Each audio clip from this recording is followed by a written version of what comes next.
تم لوگوں سے پہلے بھی بہت سے واقعات گزر چکی ہیں، تو تم زمین میں سیر کر کے دیکھ لو کہ جھٹلانے والوں کا کیسا انجام ہوا۔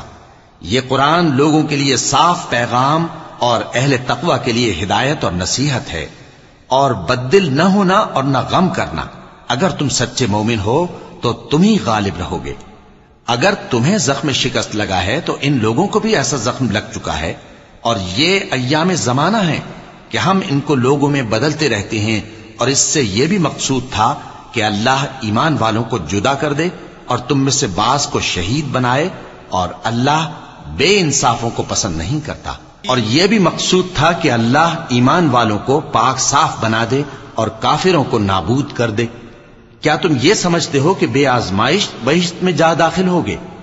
حالانکہ ابھی اللہ نے تم میں سے جہاد کرنے والوں کو تو اچھی طرح معلوم کیا ہی نہیں، اور یہ بھی مقصود ہے کہ وہ ثابت قدم رہنے والوں کو معلوم